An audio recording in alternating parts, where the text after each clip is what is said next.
7장 1절 4절 같이 읽겠습니다. 히브리서 7장 1절에서 4절입니다. 이 멜기세덱은 살렘 왕이요 지극히 높으신 하나님의 제사장이라. 여러 왕을 쳐서 죽이고 돌아오는 아브라함을 만나 복을 빈 자라. 아브라함이 모든 것의 10분의 1을 그에게 나누어 주니라. 그 이름을 해석하면 먼저는 의의 왕이요 그 다음은 살렘 왕이니 곧 평강의 왕이요 아버지도 없고 어머니도 없고 족보도 없고 시작한 날도 없고 생명의 끝도 없어 하나님의 아들과 닮아서 항상 제사장으로 있느니라. 이 사람이 얼마나 높은가를 생각해 보라. 조상 아브라함도 노략물 중 10분의 1을 그에게 주었느니라. 사실 10분의 1을 우리가 아무에게 주지는 않잖아요. 하나님께 드리는 겁니다. 그러면서 10분의 1의 1을 드리면서 나의 모든 것을 다 드립니다. 당신이 10을 다 우리에게 공급하시는 분입니다. 그렇게 하며 하나님이 하나님 되심을 선포하게 하고 증거하고, 그리고 이제 그걸 가지고 구약에서는 레위 자손에게 주어서 그것으로 복음을 선포하게 하는 성막의 일을 하게 하라, 이렇게 이제 말씀을 합니다. 지난 2주간 아브라함과 롯에 대해서 말씀을 드렸고, 오늘도 아브라함과 롯에 대해서 말씀을 드리면서 아브라함이 만난 그 멜기세덱, 롯이 겪었던 소돔의 상황, 요 서너 가지를 순서대로 말씀을 드리겠습니다. 자료는 선택과 책임이라고 하는 거 한 장만 드렸고, 그 뒷부분에는 지난주 나눠드린 자료 이따가 말씀을 드리면 그 페이지 찾아가면서 함께 보겠습니다. 아브라함을 하나님이 불러내셨고, 하나님은 아브라함을 불러내셨고, 그리고 아브라함은 조카 롯을 데리고 나왔고, 나온 이유 중에 하나는 자식이 없었기 때문에 상속자로 생각을 했다. 근데 그 상속자가 롯인 줄 알았는데 롯이 엉뚱한 곳으로 가서 자기 몸종 엘리에셀, 그리고 또 네 자식이다라고 하니까 이스마엘을 낳고, 근데 하나님은 아니라 이삭이라라고 하며 결국은 이삭까지 오고, 이삭은 그리스도 예수를 예표를 하고 그리스도 예수를 모형으로 보여줍니다. 롯은 선택을 했어요. 이제 오늘 말씀드리는 첫 번째 중요한 것은 선택의 개념입니다. 내가 어떤 것을 선택을 했어요. 선택을 하면은 선택한 것에 대한 결과가 있어요. 그럼 결과가 나오고, 이 결과가 어떻게 나올지는 아무도 모르지만 이 결과 나온 것을 보고 내가 여기서 결과에 대해서 책임을 지는 거예요. 이게 이제 우리 인생의 모든 사람에게 다 있는 거예요. 믿는 것도 마찬가지입니다. 믿습니다 하지만 어떻게 믿었는가를 선택을 하는 거예요. 세상이 얘기하는 방법이냐, 성경이 얘기하는 방법이냐, 그리고 그 결과를 본인이 책임을 집니다. 근데 롯은 기름진 땅, 물이 넉넉한 곳, 에덴 동산과 같은 곳인 줄 알고 갔다가 결국 어디로 흘러 들어가세요? 소돔성으로 흘러 들어갔죠. 선택이라는 개념은 뭐냐면은 우리가 이제 의지라고 하는 것을 이야기를 해요. 나에게 어떤 의지가 있다라고 하는 것은 어떤 욕구, 욕망, 이것도 의지가 되게 돼요. 근데 의지를 바꿔 얘기하면은 내가 마음속에서 어떻게 생각하고 어떻게 해야 되겠다라고 하는 굳은 마음, 이게 이제 의지가 되는 거예요. 내가 또 의지할 곳이 있다라고 하는 의지는 기대는 거지만, 우리가 여기서 얘기하는, 오늘 얘기하는 의지는 음악할 때 음자하고 마음 심자를 쓰거든요. 그러니까 이렇게 해서 이게 소리예요, 소리. 여기다가 이렇게 놓으면은 요거는 음이고 요거는 심인데 부자를 합치면은 의자가 돼요. 그래서 이제 이거를 분해해서 굳이 억지로라도 해석을 한다면은 마음에서 들리는 어떤 소리가 아닌가, 저는 이제 이렇게 보는 거예요. 그래서 그 마음에서 들려오는 어떤 음성을 따라갔느냐, 따라갈 것이지 않느냐라고 하는 거죠. 그래서 의지의 지도 선비사자를 써요.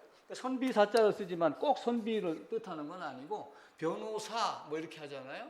검사 그럼 이 사자를 쓰거든요. 근데 이게 이제 어떤 면은 선비지만 또 한편으로는 사람을 이야기를 하긴 해요. 근데 이 사람이 갖고 있는 마음의 상태. 그래서 의지라고 하는 거는 어떤 사람이 어떤 생각을 하고 어떤 행동을 하고 할 것을 생각하는 굳은 마음, 이렇게 보면 되는 거예요. 근데 그 의지대로 우리는 선택하며 살아요. 근데 이제 그 의지를 또 철학자들이 하는 이야기를 따지면은 어떤 사람 마음 안에 생각하는 능력, 이성, 성찰하는 능력, 이런 모든 걸 다 줘가지고 그걸로 말미암아 나는 A를 택하겠다, 나는 B를 택하겠다, 아니면 나는 돌아가겠다, 아무것도 안 하겠다, 선택하게 이렇게 만들어요. 그러니까 어떤 의지가 있는 사람이 한 사람이 있으면은 물건을 놓고, 우리가 십자가 앞에 이야기하기 이전에 에덴이 아담 이야기를 많이 했어요. 아담이 여기에 이렇게 있습니다. 그러면은 아담 앞에 선택이 있대요. 하나는 뭐예요? 선악이 있고 하나는 생명이 있어요. 물론 그림상으로 따지면 위로 올라가야 되지만 하나님이 너보고 선택해라고 하는 거는 이것이 아니라고 그랬어요.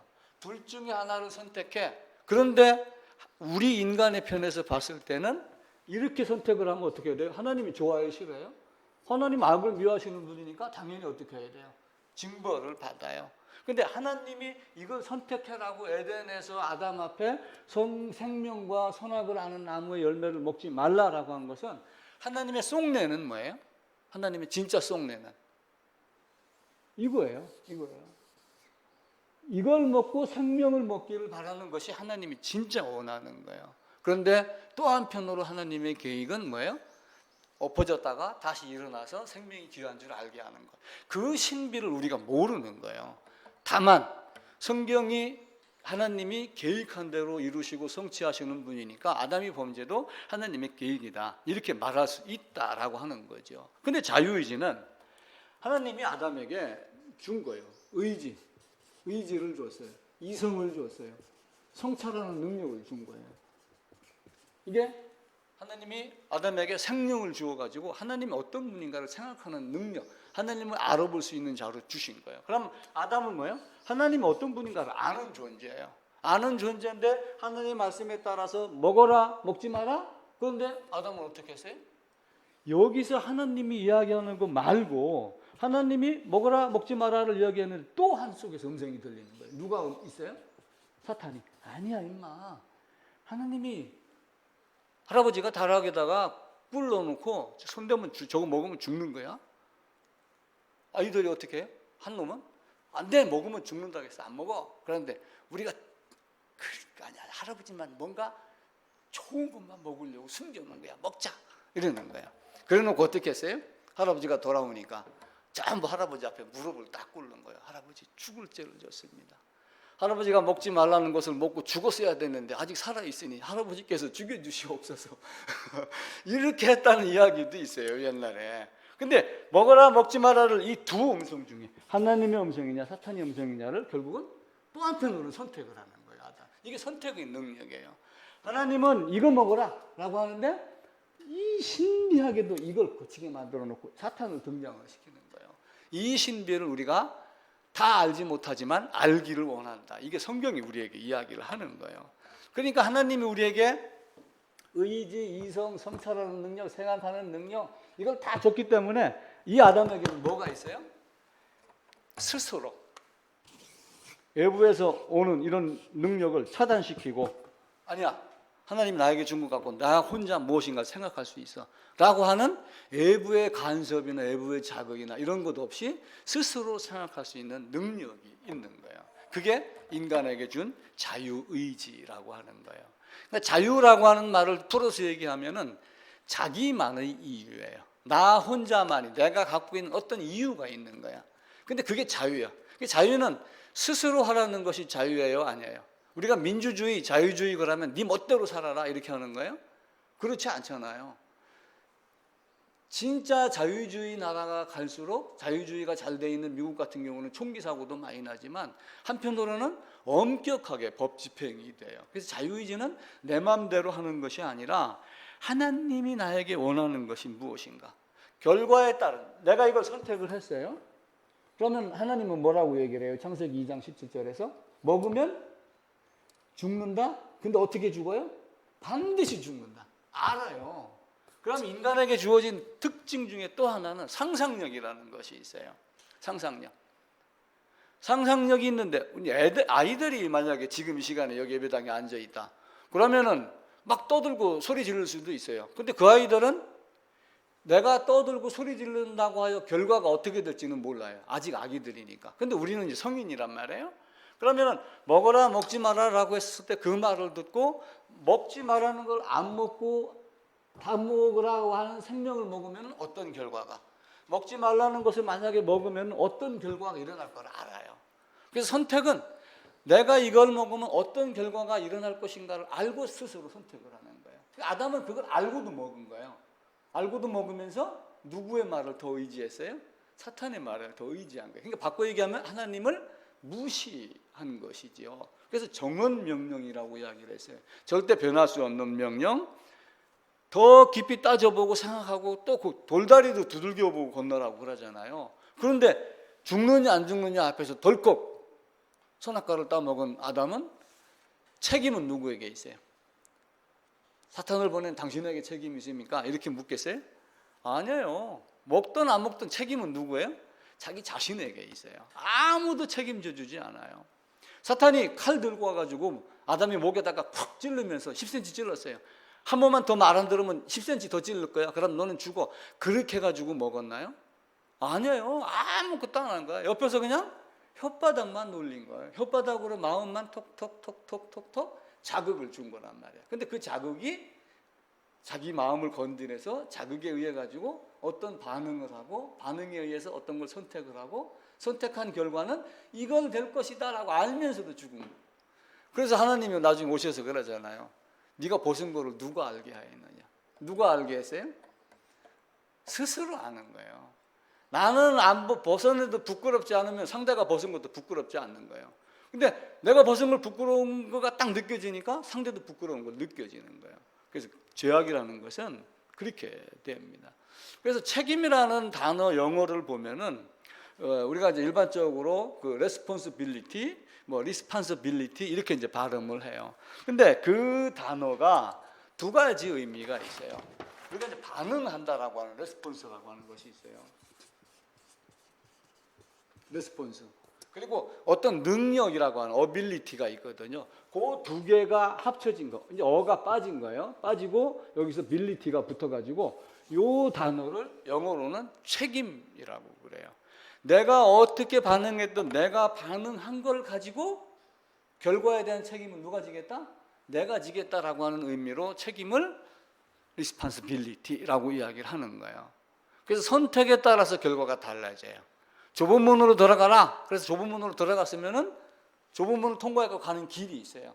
근데 협착하고 좁고 불편하고 힘들고 고통이 있고 고난이 온다. 그러니까 나는 넓은 문으로 갈 거야. 그럼 넓은 문 선택한 사람은 결국은 넓은 문의 끝이 어딘가를 알아야지 돼요. 사람들은 뭐로 가도 서울만 가면 된다 해갖고 모든 도로가 지금은 서울로 집중이 돼 있지만 천국 가는 길은 좁은 문으로 통과해야지만 갈 수 있는 길이에요. 근데 담 넘어가도 비슷하게 같이 가요. 왜? 같은 세상에 살고 있으니까. 비슷한 말을 같이 해요. 근데 마지막에 어떻게 돼요? 옆으로 빠져요. 그래서 이단을 우리가 이야기를 할 때 끝이 다른 사람 이야기를 하잖아요. 끝이 다른 사람. 근데 이단은 끝이 다른 사람이 아니에요. 그건 맞지만 바꿔 얘기하면은 끝이 다른 것이 아니라 시작이 달랐기 때문에 끝이 다르다는 걸 먼저 얘기를 해야지 돼요. 제가 어디에 가서 잠깐 얘기를 할 때 그 이야기를 했어요. 이단은 끝이 다른 게 아니다. 그러니까 목사님들이 깜짝 놀라서 저를 쳐다봐요. 왜냐하면 이단은 끝이 다르다라고 알고 있었고 한문 뜻도 그렇게 되어 있기 때문에. 그런데 이단은 끝이 다른 것이 아니라 시작이 달랐기 때문에 끝이 다른 거예요. 시작이 잘못됐기 때문에 끝이 달라진 거예요. 그래서 철로역정을 보게 되면은 이제 마지막에 어떻게 해요? 강을 건너갑니다. 요단강을 건너가요. 근데 건너가면서 편안하게 건너가는 것 같았었는데 요 앞에서 옆길로 쫙 빠져요. 기독교는 고통 중에도 막 가다가 나중에 평안을 찾아요. 그러다가 기독교는 요 안으로 들어가요. 중간에 담 넘어간 자가 있잖아요. 담 넘어간 자 결국은 어떻게 해요? 옆으로 서가지고 하나님이 없는 곳으로 가는 곳이 지옥이에요. 우리가 지옥 그러면은 늘 고통 이런 것만 생각을 하잖아요. 물론 당연히 거기가 유황불 지옥이기 때문에 고통은 있어요. 근데 하나님이 없는 곳, 그게 지옥의 큰 또한 당의 정의가 되기도 합니다. 그래서 자극에 따라서 우리가 어떻게 반응했느냐. 근데 롯은 어떻게 반응한 거예요? 자기 눈으로 딱 보니까 넓은 들이 있고 물이 가득하고 에덴 같은 어떤 이런 좋은 곳이 보이는 거예요. 아, 저기 가면 잘 먹고 잘 살겠구나.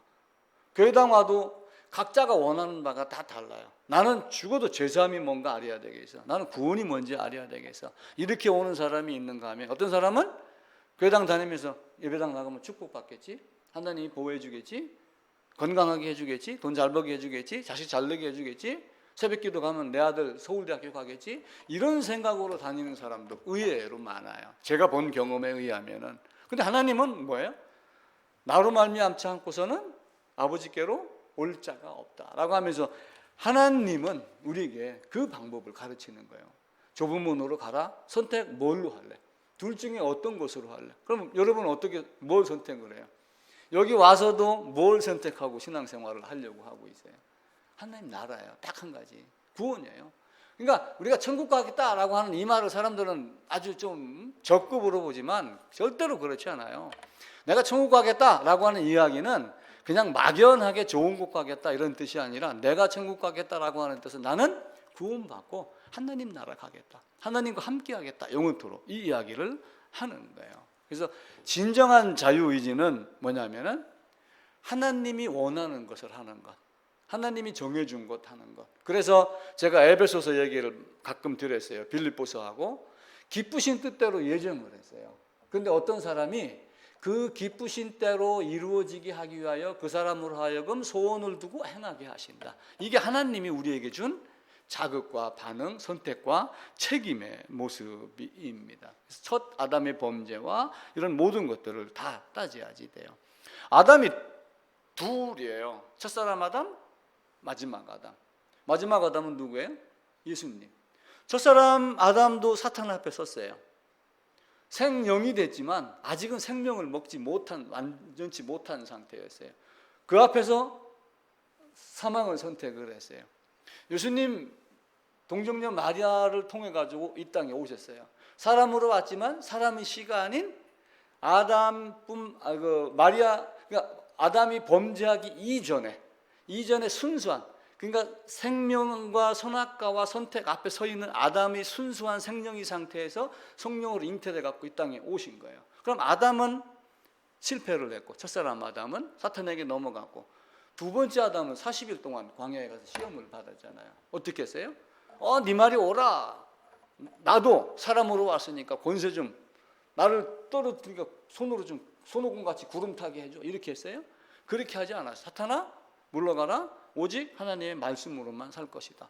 그러니까 이긴 자가 있고 진 자가 있는 거예요. 지었기 때문에 이긴 자가 오는 거예요. 그리고 여자의 후손으로 가겠다라고 언약한 것 자체는 결국은 뭐예요? 아담이 범죄를 해갖고 죄인이 됐기 때문에 여자의 후손으로 가겠다라고 하는 것이 있지만 한편으로는 이미 창세 전에 영원 전에 여자의 후손으로 가겠다라고 하는 것이 다 계획이 되어 있는 상태에서 여자의 후손으로 오게 하려고 아담의 범죄가 실패하게 만드는 거예요. 그 신비를 내가 다 몰라요. 그거를 내가 왜 어떻게 했다라고 내가 그걸 말할 수 있으면은 내가 하나님이에요. 근데 그걸 모르기 때문에 우리는 어렴풋이 이렇게 이야기를 하는 거예요. 우리는 나를 지으신 하나님 앞에서 어떤 상태였는가? 하나님 말씀에 나는 어떻게 반응하는 자인가? 인간은 피조물이에요. 스스로 된 인간은 아무도 없어요. 스스로 되신 분은 누구만 있어요? 하나님 한 분이에요. 나는 스스로 있는 자다. 그럼 나머지는 다 뭐예요? 스스로 있는 분이 어떤 아무것도 없는 것에서 있는 것으로 만드는 거예요. 그러니까 예전에는 제가 그 연력학 제1법칙이 뭐 2법칙 이걸 가지고 이야기를 하면서 하나님에게서 나왔다라고 그러지만 하나님에게서 나오면은 사실은 범죄할 수가 없는 거예요. 하나님에게서 나온 분은 딱 한 분이에요. 누구예요? 그리스도 한 분. 그래서 그는 범죄할 수 없어요. 그러니까 아무것도 없는 것에서 없는 것을 있는 것으로 부르시는 하나님. 그러니까 우리는 범죄할 수도 있고 안 할 수도 있는 존재가 되는데 내가 내 안에 하나님이 있으면은 범죄하지 아니하는 모습이 되지요. 그래서 자유의지는 인간의 마음대로가 아니라 하나님이 원하는 대로, 하나님이 나에게 소망을 두는 것대로 따라서 하라라고 하는 것, 이걸 먼저 보셔야지 돼요. 그래서 생각이라고 하는 것을 생각의 전환, 발상의 전환 이런 이야기를 할 때 패러다임이라는 이야기를 많이 해요. 그러니까 패러다임은 내가 패러다임이라고 하는 것은 원래라고 하는 것은 내가 여기 있는 많은 세상을 눈으로 이렇게 바라보는 방식이에요. 자기만의 생각이 있는 거예요. 아, 저 사람은 세상을 저렇게 보는구나, 저 사람은 저 세상을 저렇게 보는구나, 이 사람은 이렇게 보는구나 라고 차이가 있듯이 자기만의 방법으로 세상을 보는 것이 있어요. 얼마 전에 제가 그림을 보여주면서 토끼와 오리 뭐 이런 거 보여줬었죠, 한번요. 마귀 할멈과 어떤 그 여성의 옆 얼굴이냐, 보이는 대로. 그래서 사람은 자기가 보고 싶은 것만 본다. 보고 싶은 것만 보면은 그 보고 싶은 것만 본 것에 대한 결과에 대한 책임을 누가 져요? 자기가 지는 거예요. 근데 하나님이 보라고 원하는 것이 있는 거예요. 그게 성경의 첫 번째는 예수님의 오심이며 오신 목적이며 그리고 그것을 어떻게 이루었는가라고 하는 것을 우리는 죽자 살자 그 이야기를 해야지 돼요. 그 다음에 그렇게 해서 자녀가 되면 이길 힘을 주셔야 안 주셔요? 자기 자식을 빼앗겨요, 안 뺏겨요? 안 뺏기는 거예요.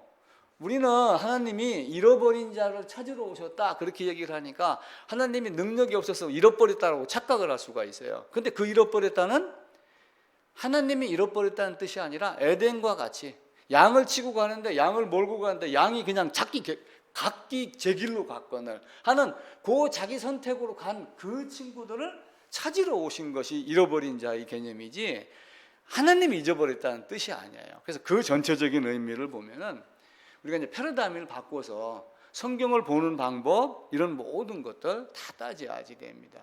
그래서 우리는 내가 어떤 존재인가, 사람은 자아의식이라는 것이 있어요. 내가 어떤 존재인가. 그리고 양심이 있어요. 아, 이게 옳은가 그른가. 로마서에서도 그 나오잖아요. 양심과 본성으로 자기 마음판에 새겨진 것으로 내가 하는 일이 옳은가 그른가를 자기가 알아요. 왜 안색이 변했느냐? 가인? 안색이 변한 건 뭐예요? 마음판에 새겨진 율법 때문에 변하는 거예요. 또 하나는 상상력이라는 것이 있어요. 상상력은 뭐예요? 이대로 가면은 결과가 어떤 결과가 일어날 것인가. 자의식, 양심, 상상력, 또 하나는 독립의지라는 것이 있어요. 독립의지는 뭐예요? 어디에 의존하지 아니하고 스스로 벗어나서 자기 의지대로 하려고 하는 의지. 그게 독립의지예요. 근데 상상력을 보고 사탄의 말을 따르면은 내가 하나님과 같이 되겠다. 독립의지로 한번 해보자. 이렇게 해서 하게 되는 거예요. 근데 아담은 잘못된 선택을 하고 아담이 잘못된 선택으로 모든 세상은 죄악으로 물들었고 그리고 홍수로 심판을 하고 그 다음에 갈대아 우르에 있는 아브라함과 데라 불러냈고 롯이 따라 나왔는데 롯은 또 자기가 보고 싶은 것, 자기가 원하는 것, 자기가 자기 눈에 좋은 것을 따라갔고 아브라함은 선택을 했어요. 근데 어떻게 선택을 했어요? 하나님의 말씀에 따라 너 헤브론으로 가라 라고 했는데 예스 한 게 선택이에요, 아브라함에게는. 근데 아닙니다, 나도 롯 옆에서 좀 떨어져 살겠습니다. 저쪽에는 물이 많잖아요. 저쪽에는 먹을 것이 많잖아요. 왜 아브라함에게 양이 많을까요? 왜 롯에게 많을까요? 갈대아 우르에서 아마 부자로 잘 살았을 거예요. 아니면 또 하란에 와가지고 어떤 일을 하면서 많은 재물을 얻었을 수도 있습니다. 하나님은 우리에게 그렇게 생각하는 능력, 성찰하는 능력, 자기 양심, 본성, 상상력 많은 걸 주어서 하나님 말씀이 내를 딱 자극을 줄 때, 내 머리를, 내 마음을 툭 칠 때 어떻게 따를 건가를 결정하게 만듭니다. 하나님은 모든 것을 이미 다 완성시켜 놓고 완성한 것을 풀어 놓는 거예요. 건물을 짓습니다. 설계도가 우선일까요? 건물 완성된 모습이 우선일까요? 완성된 모습이 우선이에요. 완성된 모습이 어떤 것인가를 세상 사람들에게 세면 안에 지금 철근이 몇 개 들어가 있는가 보여요, 안 보여요? 안 보이잖아요. 그걸 설계도로 미리 보여주는 거예요. 그래서 완성된 게 먼저고 설계도는 나중이고, 그리고 또 한편으로 설계도에 따라서 이렇게 점점점 이미와 아직이에요. 내가 거듭났어요? 이미 거듭났지만 아직 하나님의 나라는 완성되지 않았어요. 하나님의 편에서 보면은 새 예루살렘, 종말이 예루살렘이 완성되어 있어요, 안 되어 있어요? 이미 완성이 되어 있는 거예요. 그 완성된 걸 여기서 다시 이렇게 하나하나 차근차근 이루어져 가는 것. 그래서 이제 이 아담에게 준 자유의지는 하나님의 뜻에 따라서 움직여야 되는데 움직여지지 않았다. 우리도 마찬가지로 하나님이 우리에게 무엇을 원하는가를 보고 그 원하는 것을 따라서 내가 행할 수 있고 선택하고 그리고 선택한 것을 이루어 나갈 수 있는 의지, 그 자유의지를 사용을 해야지 됩니다. 연애와 결혼에 대한 이야기도 제가 몇 번 말씀을 드렸어요. 물론 연애를 하다가 결혼을 합니다. 옛날에는 그러진 않았지만 요즘에는 연애 다 해보고 그리고 결혼을 하고 그러죠. 그러니까 그런 사람들에게는 출발한 어떤 연애가 있었기 때문에 결혼식이 있다 이렇게 딱 해요. 그건 당연한 말이에요. 그런데 한편으로 이것이 없다면 이것은 어떻게 돼요? 의미가 있어요, 없어요? 이건 의미가 없는 거예요. 그래서 항상 뭐가 중요해요? 결혼이 중요한 거예요. 결혼식이 중요한 거예요. 내가 아버지 안에, 아버지가 내 안에 들어가 있는 둘이 하나가 되어 있는. 그래서 결혼할 때 그 결자의 한문을 보면은 실사라고 하는 실을 뜻하는 단어를 사용을 해요. 변을. 여기다가 좋은 것. 그래서 한문을 해석하기를 좋아하는 사람들이 결혼의 결자를 가지고 동남아 가면 그런 게 가끔 있어요. 제가 필리핀인가 라오스 어디 가서 결혼식에 참석한 적이 있었는데 신랑 신부 둘이를 나오게 해가지고 그 끈으로 실 같은 걸로 이렇게 천 같은 걸로 둘둘 묶어요. 둘이 묶어놓고서 둘이 하나입니다 이렇게 이야기를 해요. 그러니까 이 실 사자를 놔놓고 요 실을 갖고 엮어 놓으면은 둘이 좋은 결과가 일어난다. 그래서 결혼할 때 결자를 이렇게 쓴다라고 어떤 사람이 이제 쉽게 이야기를 한 거예요. 그래서 천년의 연애를 했더라도 결혼이 없으면 천년의 손을 잡아도 첫날 밤을 하루를 하지 않았다면 그는 남과 같은 존재가 돼요. 예수님도 말씀하셨어요. 포도나무 붙어서 너희가 내 안에 가지가 포도나무에 붙어 있지 아니하면은 아니다. 그 우리는 이런 말 가지고 착각을 하는 수가 있어요. 아, 교회당 안에 있으니까 나는 포도나무에 붙어 있다. 그건 절대로 아니에요. 포도나무에 붙어 있다는 얘기는 거듭났다라고 하는 의미의 접합이지 교회당 안에 앉아 있다는 결코 아닙니다. 제가 지난주에 어느 선교사를 한 번 만났어요. 그때는 그 선교사가 이제 둘이 이제 한참 교제를 하고 그 와이프가 현지 분이에요. 소련에. 근데 이제 거기 실상을 이야기를 하더라고. 얘기를 하다가 요즘에 선교사들 일부가 어떤 모습인지 압니까? 라고 그러더만은 자기 와이프에게 여보 나중에 나 머리에 기름 바르고 다니면 나하고 이혼하자고 그래 이렇게 이야기를 하더라고요. 그래서 무슨 소리인가 그랬어요. 그랬는데 실제로 그 연해주 근방 어디에 다니는 선교사들이 그렇게 폼을 잡고 다닌대요. 실제로 머리에다 기름을 바른답니다. 그러면서 이렇게 다니면서 할렐루야 이렇게 하고 다니고 있대요 지금. 그러니까 그러면서 나한테 그렇게 안 되게 기도 부탁드립니다. 속으로 그건 네가 선택하는 거지. 그리고 와이프에게 만약에 내가 머리에 기름을 바르면은 나한테 이혼하자고 그래. 이미 이제 타락하는 존재로 가는 거예요. 하나님은 우리에게 선택에 대한 결과를 선택을 누가 하게 만들었느냐? 아무리 송곳으로 칼로 찔러도 선택은 내가 하는 거예요. 그러니까 그 선택에 따라서 순교한 사람이 있고 배교하는 사람이 있는 거예요. 근데 실제는 배교는 배교의 의미가 아니라 처음부터 믿음이 없었던 것이다 이렇게 보는 게 정확한 거예요. 롯이 소돔에 갔어요. 근데 소돔에서 어떤 일이 벌어졌어요? 먹기 살만하고 물 많고 넉넉하고 성이에요.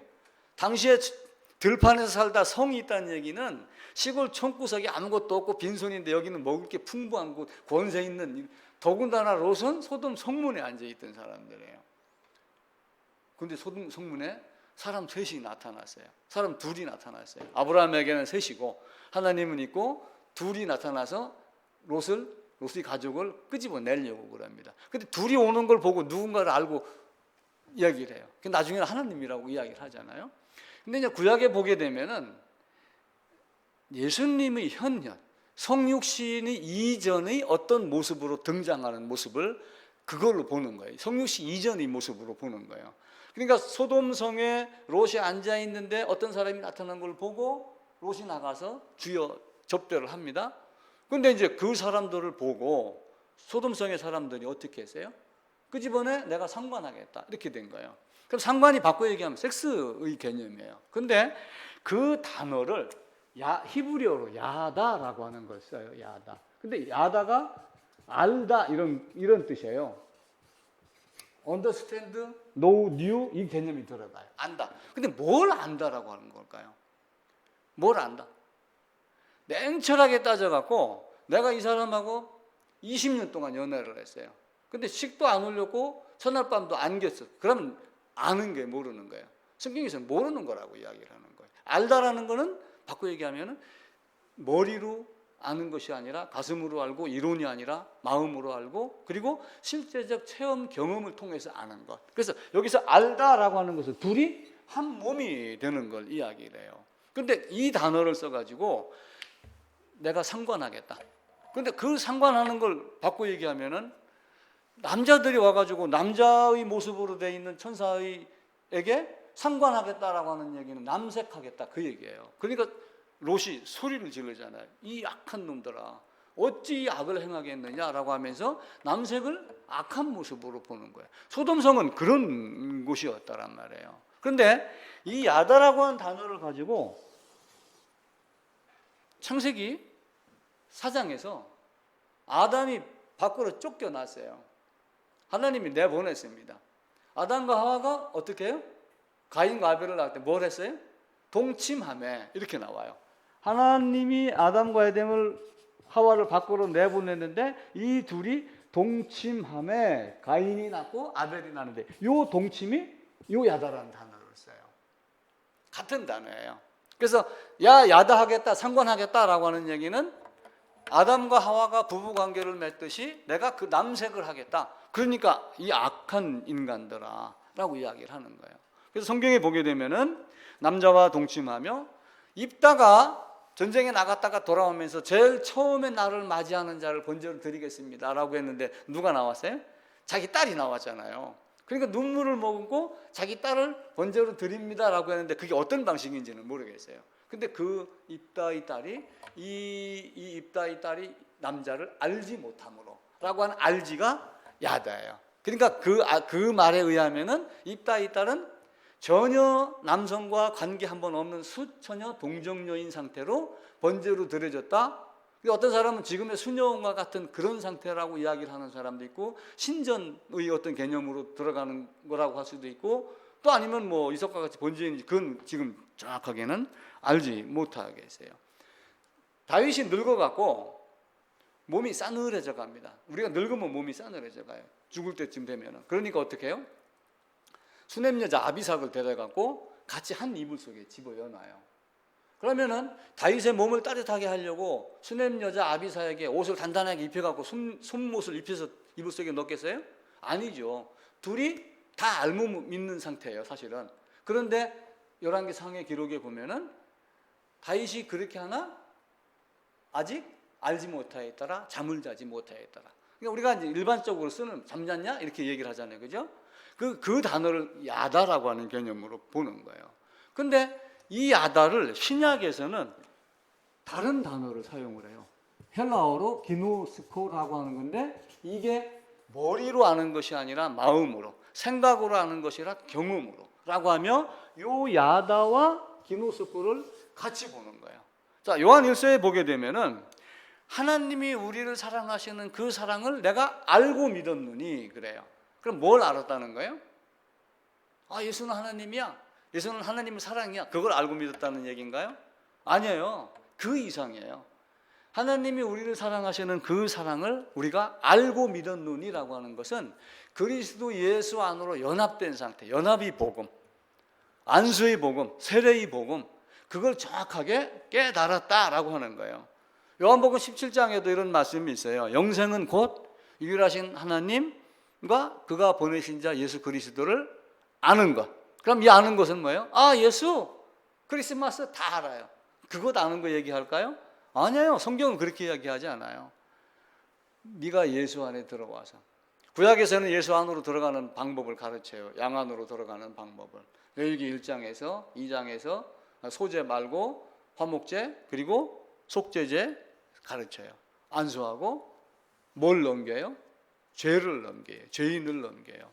그렇게 하면 들어가는 걸 가르쳐요. 그리고 예수님이 이 땅에 오셔서는 요한 세례자 요한 밑에 머리를 대고 나에게 세례를 줘라. 나에게 안수를 해라. 세상 모든 사람을 나에게 다 넘겨라. 왜냐하면 요한은 어떤 위치라고 그랬어요? 구약의 마지막 제사장이에요. 신약하고 만나는. 그럼 제사장은 옛날에 뭘 한 거예요? 제사장 역할은 백성의 모든 죄를 위하여 제사를 드리는 자가 제사장이에요. 그래서 속죄제는 1년에 한 번인데 모든 백성의 모든 죄를 누구에게 넘겨요? 제물에게 넘겨가지고 죽이고 피를 가지고 이렇게 모든 백성이 죄값으로 죽었습니다 해서 피를 가지고 들어가는 것, 그게 성경에서 이야기하는 바예요. 자, 롯도 선택해서 갔고 아브라함도 선택해서 갔습니다. 결과는 다 달라요. 근데 롯은 나중에 구해줬는데, 자, 롯이 왔어요. 아브라함이 빼앗긴 롯하고 재물하고 찾아가지고 옵니다. 그럼 여기에 이제 아브라함이 있겠죠. 여기 또 롯도 여기 있습니다.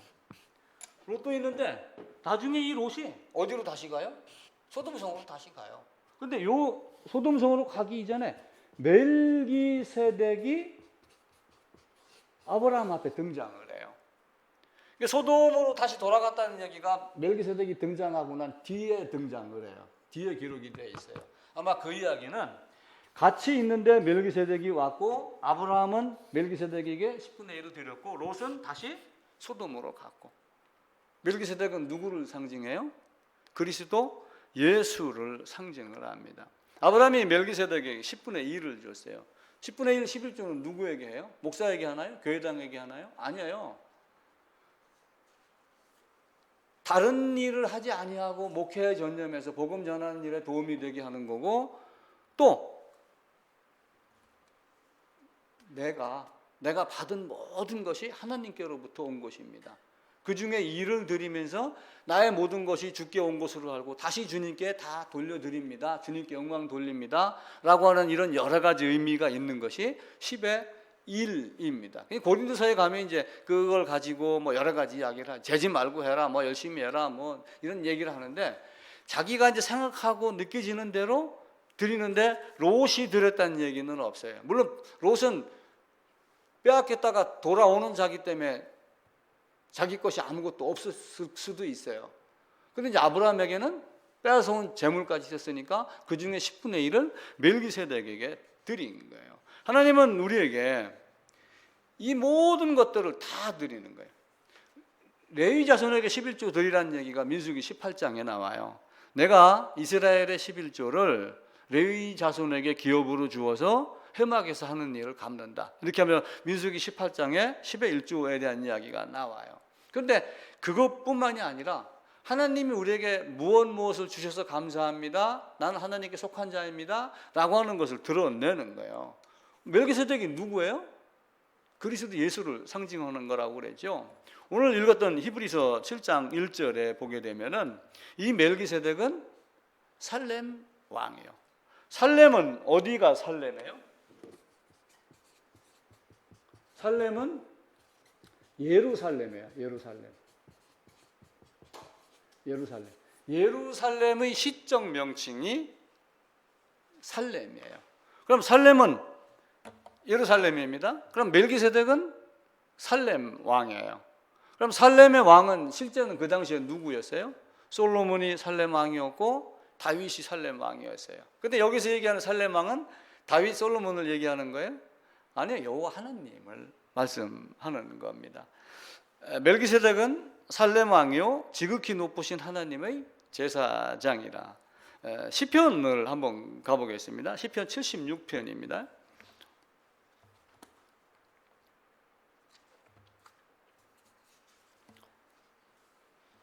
857쪽입니다.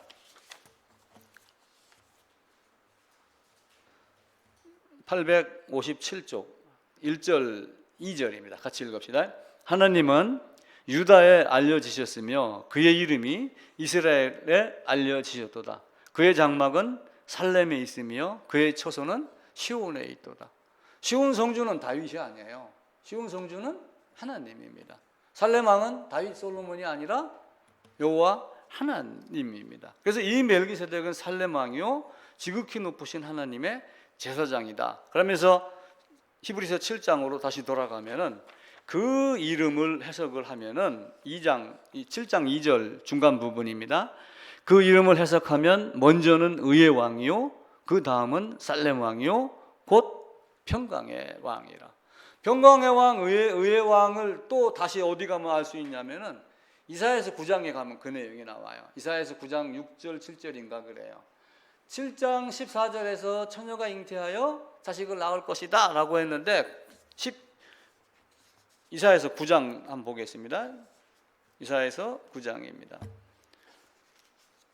7장 14절에서 주께서 친히 너에게 주실 것이요 징조를 보일 것이다 라고 하며 처녀 잉태에 대해서 나오는데 9장 6절에 가면은 이는 한 아기가 우리에게 낳고 한 아들을 우리에게 주신 바가 되었는데 이 아기는 누구 얘기하는 거예요?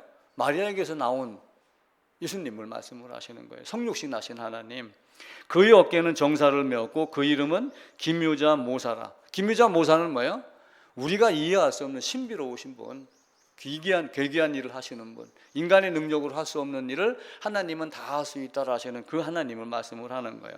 전능하신 하나님이라 영존하신 아버지라 평강의 왕이라 라고 하면 멜기세덱을 성육신 하신 예수님을 미리 보여주는 겁니다. 그래서 예루살렘의 왕은 다윗 솔로몬이 아니고 여호와 하나님이다. 그래서 멜기세덱은 단순하게 어떤 위대한 힘이 있는 자가 아니라 하나님이 미리 정하여 예루살렘으로 오셔서 이스라엘로 오셔서 다윗의 후손으로 오셔서 그리스도 예수로 오실 예수 그리스도를 말하는 겁니다. 그래서 이 멜기세덱은 그리스도의 모형이고 예표고 성육신하기 이전에 하나님이 예수 그리스도가 어떻게 오시고 어떤 분인가를 미리 말해 주는 거예요.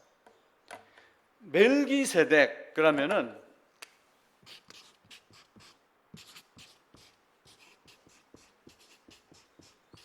단어가 이제 두 개로 바뀌어져요. 멜기세덱은 이거 지난주 자료에 이제 보시면 됩니다. 49쪽부터 아마 나와 있을 거예요. 멜기세덱은 말키 체테크라고 이야기를 해요. 그래서 멜기를 갖다가 멜렉으로 보는 멜렉. 구약에 보면은 아비멜렉이 나와요. 아비멜렉. 근데 나중에 기드온도 자기 이름을 아비멜렉으로 바꿨습니다. 그러면서 자기를 바꾸고 아들이 우리 아버지는 왕이야라고 하는 걸로 아비멜렉으로 부르게 하잖아요. 그러니까 멜렉이 뭐냐면 왕이라는 뜻이에요. 왕. 나의 아버지는 왕이다. 이런 뜻인데 그 의의 왕, 평강의 왕, 그리고 그리스도 예수로 이 땅에 오시는 하나님, 이사야서 9장 6절 이걸 보시면 돼요. 근데 이제 멜기세덱이 중간에 딱 튀어나오니까 굉장히 이야기하기가 어려워요. 그래서 히브리서에서는 이렇게 말합니다. 5장 그 앞장으로 가게 되면은 5장 11절입니다. 357쪽 제가 읽을게요. 멜기세덱에 관하여는 우리가 할 말이 많으나 너희가 듣는 것이 둔함으로 설명하기 어려우니라. 그래서 멜기세덱이 어떤 분인가라고 하는 것을 참으로 우리 백성들에게 세상의 사람들에게 설명하기가 어렵다, 알기가 어렵다 이렇게 말을 해요. 근데 왜 그러냐면은 멜기세덱을 제사장이라고 그러잖아요. 자, 제사장은 누구에게서 나와요? 야곱이 있으면은 야곱에게 여러 아들이 있는데 그 중에 셋째 레위에 의해서 나중에 몇 대를 거쳐갖고 아론, 모세 이렇게 하면서 제사장이 나와요. 제사장이. 그런데 나중에 느닷없이 멜기세덱이 튀어나오는 거예요. 멜기세덱. 그러면서 제사장이라고 이야기를 해요. 아니 모세가 레위지파 이해는 제사장이라는 데를 쓴 적이 한 번도 없는데 어찌 된 거냐? 그러면서 멜기세덱이 제사장이다라고 했는데 이 제사장이 여기서 끊어지고 이쪽에서 따로 나왔다 하면은 율법도 바뀌어야지 된다. 성경은 그렇게 이야기를 하는 거예요. 그러니까 여기 누가 있어요? 유다. 그러면서 레위족부에 들지 않은 멜기세덱의 반차를 따랐다라고 하며 자, 우리 한번 찾아봅시다. 히브리서 7장 6절부터입니다. 레위족보에 들지 아니한 멜기세덱은 아브라함에게서 10분의 1을 취하고 약속을 받은 그를 위하여 복을 빌었나니 논란이 여지없이 낮은 자가 높은 자에게 축복을 받느니라. 또 여기는 죽은 자들이 10분의 1을 받으나 저기는 산다고 증거를 얻은 자가 받았느니라. 또한 10분의 1을 받은 레위도 아브라함으로 말미암아 11분의 10분의 1을 바쳤다고 할 수 있나니 이는 멜기세덱이 아브라함을 만날 때 레위는 이미 자기 조상의 허리에 있었습니다. 레위 계통의 제사 직분으로 말미암아 온전함을 얻을 수 있었으면 백성이 그 아래서 율법을 받았으니 어찌하여 아론의 반차를 따르지 않고 멜기세덱의 반차를 따르는 다른 한 제사장을 세울 필요가 있느냐? 제사 직분이 바뀌었은즉 율법도 바뀌어질 것이 아니냐, 이렇게 얘기를 하며 다른 체계를 말해요. 그러면은 제사장 아론의 후손이 아닌 다른 직분에서 나왔다라고 하면 어떻게 되겠어요?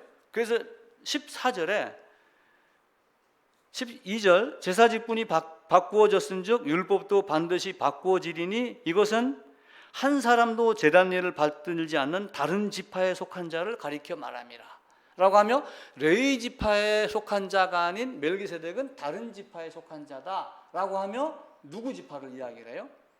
유다 지파로 난 것이 확실하구나 라고 이야기를 해요. 유다 지파로 난 것이. 근데 그 유다 지파로 인하여 난 것을 창세기 49장에서는 유다에 대한 유언을 하시면서 규가 홀이 유다를 떠나지 아니하며 실로가 오시기까지 그 지팡이가 있을 것이다 라고 하며 유다로 말미암아 다윗 후손 예수 그리스도가 오실 것을 말해요.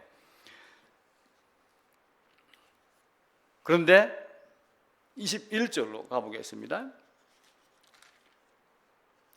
그들은 맹세 없이 제사장이 되었으되 오직 예수는 자기에게 말씀하신 이로 말미암아 맹세로 되신 것이라 주께서 맹세하시고 누이치지 아니하시리니 네가 영원히 제사장이라. 그럼 제사장을 레위 그룹에서 세웠다가 유다 지파로 바꿔서 멜기세덱을 제사장으로 한 것. 자, 우리 이걸 먼저 기억을 하셔야지 돼요. 우리 주님의 삼중직이 있어요. 왕이 되신 분이에요. 그리고 또 선지자로 오셨어요. 제사장으로 오셨어요. 히브리서에서는 예수님을 뭐라고 이야기를 해요? 대제사장, 영원한 대제사장이라고 이야기를 해요. 근데 그걸 하기로 하나님이 언제 말씀을 하셔요? 이미 오래전부터 말씀을 하셔요. 시편 110편으로 가보겠습니다. 시편 110편입니다.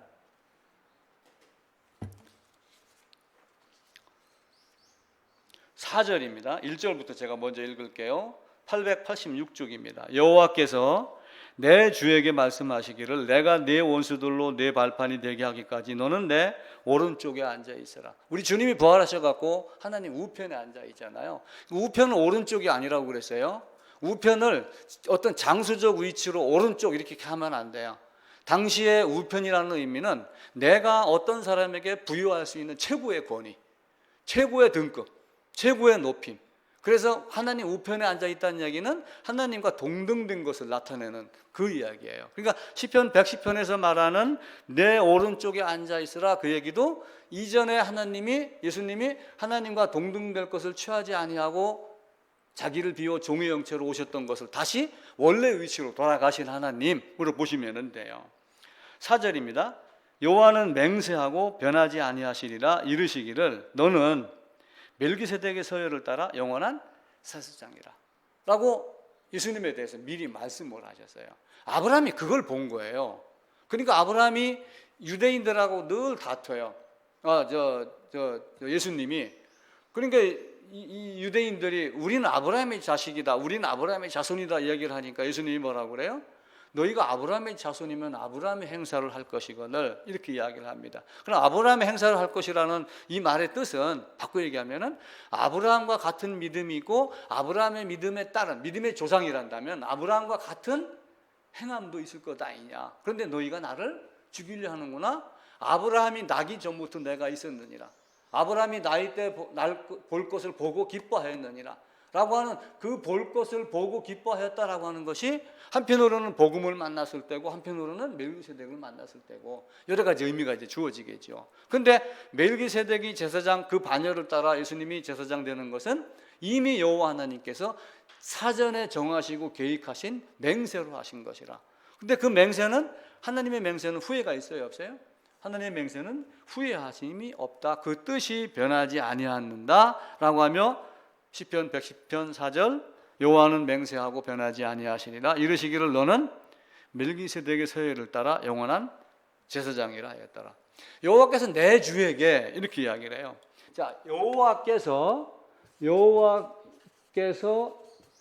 내 주에게, 그러면 주님이 둘이에요. 쉽게 얘기하면은 여호와 하나님이 있고, 자, 여호와께서 내 주에게, 여기 이제 다윗이 있습니다.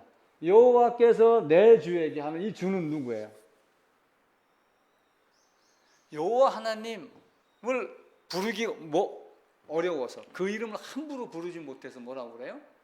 우리는 어르신들이 돌아가셨어요. 그러면 요즘에 이제 좀 편하게 얘기할 때 뭐라고 그래요? 당신께서 이렇게 이야기를 하잖아요.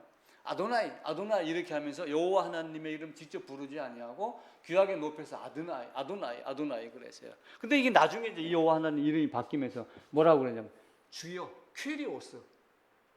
영어 로드, 이게 뭐예요? 주님 얘기하는 거예요. 주. 여호와 하나님께서 내 주에게, 여호와 하나님께서 내 주 로드에게, 여호와 하나님께서 내 주 퀴리오스에게, 여호와 하나님께서 내 주 하나님에게 말씀하시기를, 그래서 같은 분에게 대해서 말씀을 하는 거예요. 다윗이 성령을 통하여 그렇게 깨달음을 갖게 한 거예요. 너는 내 오른쪽에 앉아 있으라. 멜기세덱은 살렘 왕이고 예루살렘 왕이고, 살렘은 여호와 하나님이 계신 곳이고, 이렇게 맹세를 보증하면서 미리 예수님을 멜기세덱을 통하여 어떻게 오셨는가 보여줍니다. 그래서 히브리서 7장에 이제 보게 되면은 의의 왕이고 시작도 없고 끝도 없고 아버지도 없고 어머니도 없고 누구예요? 여호와 하나님, 우리 주 그리스도 예수를 이야기를 합니다. 그래서 예수님은 말씀을 하셨어요. 늘 나와 아버지는 하나다. 나와 아버지는 하나다. 그러는데 이는 하나님의 아들과 닮아서, 히브리서 7장 3절입니다. 아버지도 없고 어머니도 없고 족보도 없고 시작한 날도 없고 생명이 끝도 없고, 처음이요 나중이요 누구예요? 처음이요 나중이요, 알파와 오메가요, 이전에도 계셨고 시방도 계시고 나중에 오실 분, 예수 그리스도 하나님 한 분 하나님을 말씀을 하는 거예요. 근데 그 한 분 하나님이 위격의 관계에서 성부 하나님, 성자 하나님, 성령 하나님으로 삼위의 위격의 관계에서 계신 한 분 하나님이지 따로따로가 아니라고 하는 이야기예요. 근데 아버지도 없고 어머니도 없고 족보도 없고 시작한 날 생명이 끝도 없는 이분이 하나님의 아들과 닮아서, 근데 예수님이 이 땅에 오셔가지고 자기를 하나님의 아들이라고 그러니까 유대인들이 뭐라고 그래요? 하나님의 아들을 사실 하나님으로 보는 거예요. 자기를 하나님과 동등으로 삼으려는 줄 알고 죽이려고 그럽니다. 근데 예수님이 그 자리에서 피하죠. 피하는 건 결국은 뭐예요? 아직 때가 되지 않았기 때문에 자리를 뜨신 것이지, 십자가의 때가 되면은 그들이 원하지 않아도 예루살렘으로 올라가신 하나님이 됩니다. 하나님은 우리에게 옛적부터 항상 계시니 시작도 없고 끝도 없고 영원부터 영원까지 주는 하나님이다 말씀을 하시잖아요. 그 하나님 말씀대로 위격의 관계 안에서 계시는 하나님, 한 분 하나님을 보시면 돼요. 그러니까 한 분 하나님이, 자, 성령 잉태했다는 얘기는 무슨 얘기예요? 사람들은 자꾸 착각을 해요. 사도행전에서 또 아니면 예수님이 성령을 받으라 그러니까, 성령을 받으라 그러니까 이게 엉뚱한 걸로 자꾸 이야기를 하는 거예요. 실제 그런 이야기가 있어요.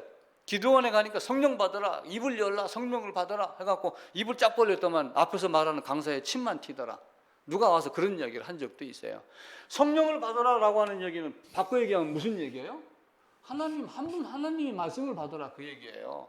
그런데 아브라함을 죽이려고 하는 그들에게 너희가 내 말이 너희 안에 거할 곳이 없으므로 너희가 나를 죽이려 하는도다 라고 하며 바꿔 이야기를 해요.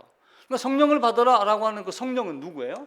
예수님이 내가 십자가에서 죽고 부활하고 갔다가 다시 뭐로 오겠다? 보혜사 성령으로 오겠다.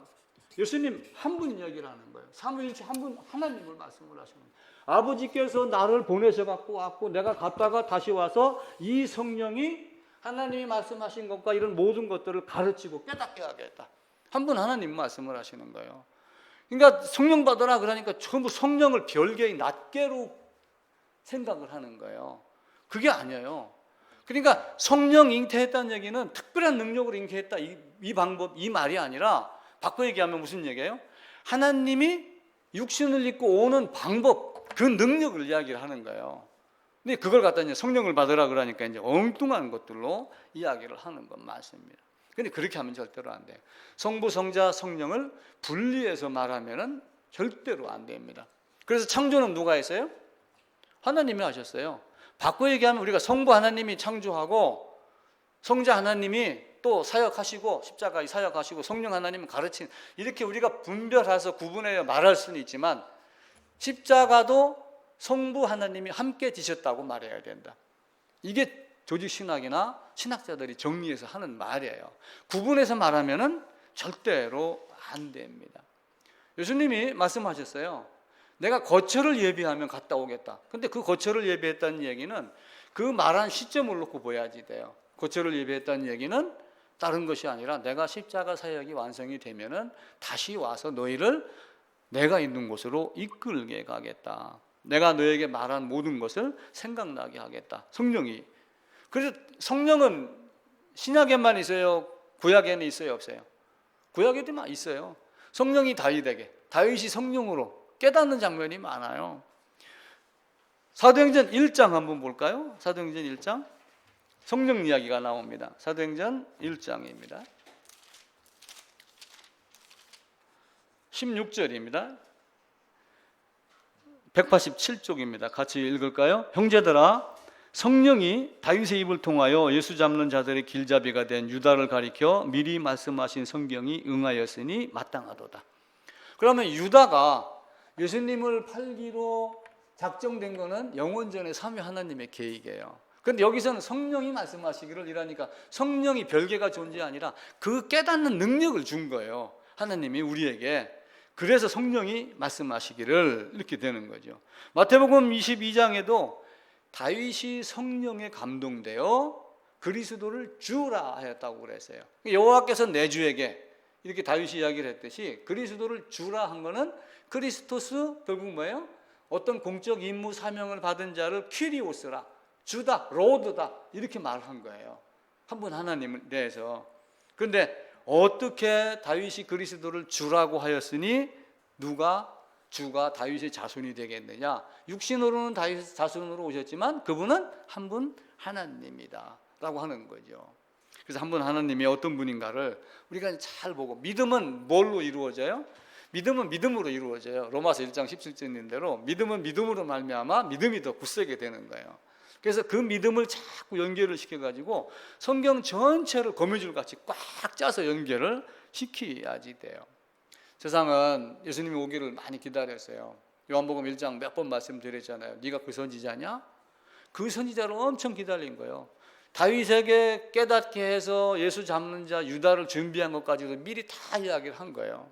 그리고 그 유다는 예수님이 기도하러 오시는 장소를 알고 그 장소에 가서 기다리고, 유다는 그 장소로 군사를 데리고 가서 끌고 가서 입 맞추는 자가 금미라고 끌고 가게 만들고 그렇게 하잖아요. 근데 하나님은 어떻게 해요? 성경이 우리가 너무 이상하게 생각을 해요. 예수님이 십자가 강도가 하나가 있는데 하나님은 한 분은 야 임마 이렇게 얘기를 했고, 하나는 나를 데려가세요 라고 했다고 해서 데려간 건가요?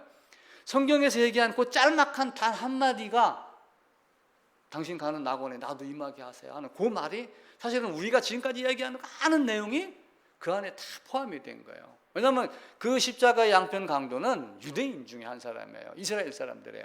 메시아가 어떤 분이다라고 하는 걸 다 알고 있어요. 근데 그 선지자냐 그 메시아냐라고 유대인들이 생각했던 그런 메시아가 아니고 십자가로 지셔서 나를 죗값을 치르게 하는 그 메시아인 줄 아는 거예요.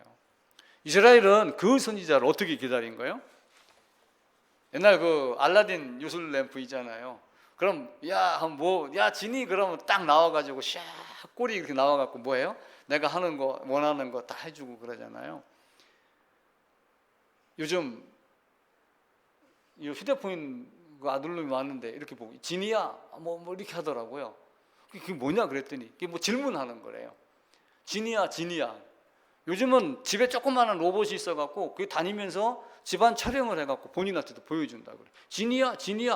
그래 진이야 이게 뭐야? 진이야 뭐야? 이렇게 얘기를 하는데 그 진이가 그 요술램프의 진이 같은 그런 능력을 가진 하나님 권세자로 이 땅에 오기를 원했던 거예요. 모세가 지팡이를 딱 내미니까 홍해가 갈라지고 바로의 군대가 왔는데 그냥 탁 덮어버리고 반석 딱 치니까 물 튀나오고 하는 이런 능력이 하나님.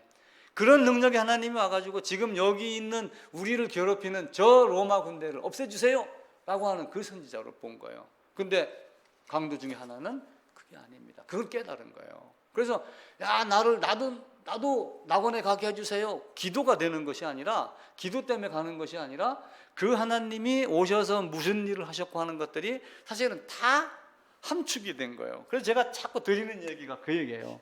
글자를 읽지 말고 문자도 읽지만 뭘 읽어라? 행간을 읽어라. 단어와 단어 사이, 줄과 줄 사이 무엇을 말하려고 하는 의도를 읽으라는 거예요. 그래서 성경을 읽을 때도 저자의 의도가 뭐냐? 저자의 의도가 뭐냐? 책을 사서 읽으면 항상 그 저자의 의도가 뭔가 머릿말을 먼저 한번 쫙 보야지 돼요.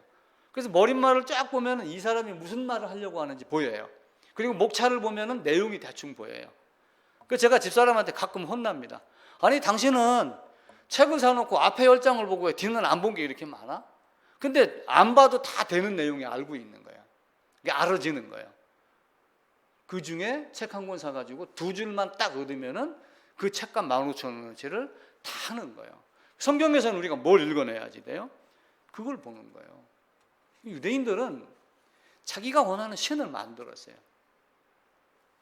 유슬렘프의 진이 같은 신을 만들어서 그런 신을 원했는데 이상한 꾀지지한 목수로의 아들로 와가지고 내가 하나님이야, 내 하나님의 아들이야, 내가 인자가 죄를 사하는 권세가 있어? 이렇게 얘기를 하니까 받아들여요, 못 받아들여지? 못 받아들여지는 거예요. 아니 그런 능력이 아니라 죽으러 왔어? 당연히 죽으러 왔죠. 예수님 오시면서 마태가 죽으러 오신 하나님을 미리 말해요. 그리고 창세기에서도 여자의 후손으로 오신 하나님을 미리 말씀을 해요. 하나님은 우리에게 그걸 가르치는 거예요. 그걸 모르고 성경에서 엉뚱한 걸 찾으면 결국 뭐예요? 아볼로 어떻게 했어요? 아볼로 머리로 지식으로 알다가 브리스길라와 아굴라를 만나지 않았다면, 니고데모 예수님을 직접 찾아가지 않았다면, 사도 바울 율법에 매여가지고 그 율법대로 성질 내면 살기가 등등해가지고 공문 받아서 죽이려고 했던 그 어떻게 바뀌었어요?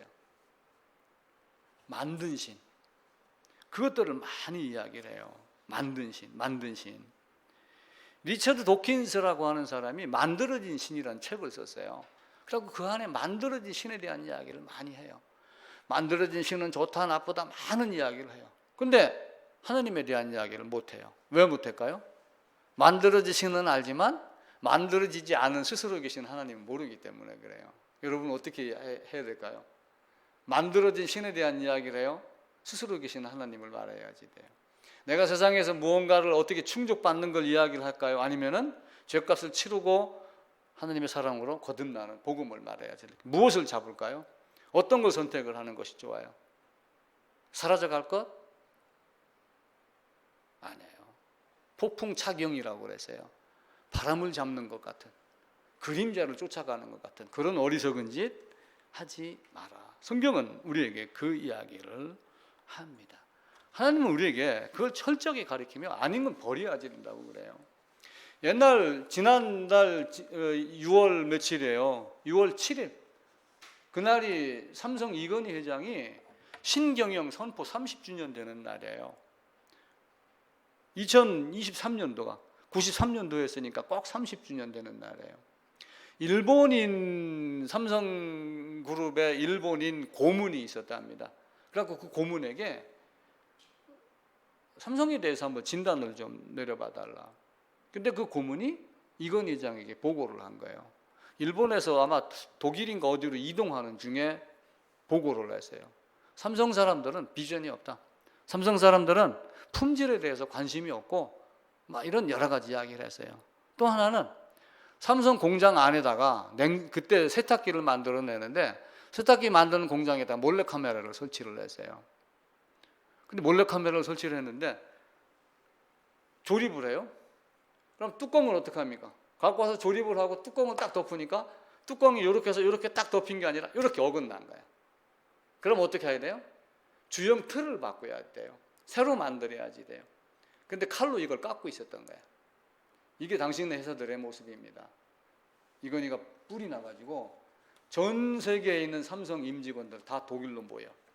그래 놓고 독일에서 하루 8시간씩 3일 내내 혼냈대요. 마누라 자식 빼고 다 바꿔라. 마누라 자식 빼고 다 바꿔라. 그래서 지금 삼성이 세계 인류라는 말을 듣는 거예요. 신앙도요, 신앙이 아닌 거 과감히 버릴 수 있는 용기, 미움받을 용기, 버릴 수 있는 용기가 없으면은 신앙생활 못 합니다. 우리는 신앙생활을 그냥 대충 교회 다니고 헌금하고 뭐 이러면 되는 걸로 생각을 하고 있어요. 아니에요. 우린 철저해야지 돼요. 나는 엊그제 만났던 그 선교사를 보고 참 고맙게 생각을 해요. 교회에 어떤 사람이 오고 그러는데 이런저런 얘기를 하니까 그런 사람은 뭐하러 잘 갔네요. 예를 들어서 이런 얘기를 하는 거예요. 무슨 얘기예요? 신앙이 아닌 다른 것을 찾는 사람들은 사실은 교회당에 올 필요가 없어요. 저도 마찬가지예요. 신앙이 아닌 것을 구하려고 여기 오면은 어떤 면에서는 그 사람 말을 따른다면 뭐 하러 왔어요? 이렇게 나는 무리하지 돼요. 여기는 그래서 어느 목사님이 그 이야기를 하더라고. 교회당에 앉아 있으면 저도 가끔 돈 달라고 오는 사람이 있어요. 근데 한 사람이 3번을 연거푸 온 적이 있어. 한 1, 2년 간격으로 계속. 돈이 떨어졌습니다. 근데 자기를 이제 얼굴을 가리는 거야. 왔고 또 왔고 그러니까. 그러니까 올 때마다 여비를 줬어요. 근데 그 양반이 우리 그 기독교부 기사에 보니까 목사는 돈을 주는 사람이 아닙니다. 당신에게 성경을 얘기하고 신앙을 말하는 사람이지 돈 주는 사람이 아닙니다. 들으려면 앉고 아니려면 그냥 가세요. 뭐 그런 얘기를 했다고 그러더라고요. 그래서 그 선교사도 이제 그 얘기를 하는 걸 제가 듣고 맞다. 우리가 신앙은 지금 여기서 철저하게 해주지 않으면 나중에 그 사람이 어떻게 하겠어요? 야, 배나 지옥 자식 만들지 말고 똑바로 해. 만약 이렇게 했는데 내가 배나 지옥 자식 만드는 목사가 됐는데 막 거기 가서 만났어요. 그러면 어떻게 한다고 그랬어요? 그 사람이 네 때문에 여기 왔잖아. 이 말 안 할 것 같아요? 저는 그래서 죄사함, 구원의 복음 이거 하나만 갖고 지금까지 살아오는 거예요. 여러 가지 어려움도 있지만 우리는 바른 길을 가야지 돼요. 넘어지면은 내가 길을 가다가 탁 넘어졌어요. 아기가. 그럼 어디서 일어나요? 100m 떨어진 데서 일어나요? 넘어진 그 자리에서 일어나요? 넘어진 그 자리에서 일어나요. 우리는 스스로 율법의 메인자가 돼 있어요. 율법 아래에 갇힌 자가 됐어요. 그래서 예수님 어디로 온 거예요? 율법 아래로 오신 거예요. 서 있는 그 자리에서 내가 서울로 가려고 출발을 합니다. 출발을 하면 어디서 출발을 해요? 서 있는 이 자리에서 출발을 하는 거예요. 지금 내가 서 있는 이 자리가 어디예요? 죄익사슬 사망이라는 곳에 있는 거예요. 여기서 사망에서 생명으로 옮긴 자이며 동시에 호흡을 걷어서 데리고 가시기 이전에 종말이 전까지 여기에 살고 있지만 나는 사망에서 생명으로 옮긴 자로 살고 있느냐? 아니면은 아직도 여기 살면서 머리로 막 하나님, 예수님 나 다 했죠. 이것도 했죠. 저것도 했죠. 이렇게 하면서 사는 건가? 이걸 생각을 해야지 돼요. 성경은 예수에 관한 이야기예요. 다른 거 아무것도 없어요. 그리고 예수는 마태복음 21장입니다. 잃어버린 자를 구원하러 왔다. 이게 예수님이 오신 목적 중에 하나예요. 다른 거 없어요. 다른 거 찾으려면은 여기로 예배 드리러 오면 안 돼요. 다른 교회도 마찬가지예요. 만약에 다른 교회 가서 그런 얘기 하는 곳이 있다면 그걸 떠나야지 돼요. 차라리 벽을 보고 앉아서 혼자 성경 봐도 괜찮아요. 그걸 아는 두세 사람이 모여서 예배를 드려도 괜찮고. 제가 책을 한 권 주문을 했는데 아직 도착을 안 했어요. 1세기에는 교회가 어떤 모습이었는가 학자들이 연구를 해가지고 책을 쓴 게 있더라고요. 1세기에는 어떤 말로 예배를 드렸고 어떻게 예배를 드렸고 어떻게 교제를 했고 그 책 3권으로 돼 있더라고요. 제가 이제 그걸 읽고 한번 말씀을 드려볼게요. 지금과 같은 시스템이 언제 만들어졌는가? 우리가 이런 거 고민 많이 해야지 돼요. 교회가 무엇을 해야 될 건가? 무슨 말을 해야 될 건가? 이걸 생각을 해야지 돼요. 그래서 하나님 우리에게 준 거. 그 멜기세덱을 딱 보는 순간 아브라함은 10분의 1을 드리면서 하느님이라는 걸 아는 거예요. 그 멜기세덱은 여호와 하나님께서 맹세로 너는 영원히 제사장은 계속 죽습니다. 내가 목사였고 아들이 설령 목사였다고 해도 내가 죽고 이렇게 되잖아요. 근데 영원히 죽지 않는 분, 영원히 함께 하시는 분. 그분 한 분이 누구예요? 예수예요. 자, 히브리서 한 번만 더 읽고 마치겠습니다. 히브리서 2장입니다.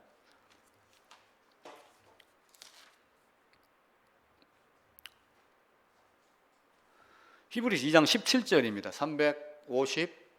355쪽입니다. 히브리서 2장 17절 같이 읽읍시다. 그러므로 그가 범사의 형제들과 같이 되심이 마땅하도다. 이는 하나님의 일에 자비하고 신실한 대제사장이 되어 백성의 죄를 속량하려 함이라. 마태복음 1장 21절하고 같이, 또 히브리서 6장 7장 8장 9장 영원한 대제사장, 시편 110편의 멜기세덱, 아브라함이 만난 멜기세덱, 모든 것들이 다 한 실로 낄 수가 있습니다. 그래서 성경은 곳곳에 구슬이 떨어져 있어요. 구슬이 서말이라도 꿰야지 보배라고 하듯이 우리가 성경을 보면서 이것저것 다 껴가지고 성경이 뭘 말하는가를 그냥 한눈에 이야기할 수 있어야지 됩니다. 그래서 꼭 그런 분들이 그런 분으로 더 성장하기를 기도합니다.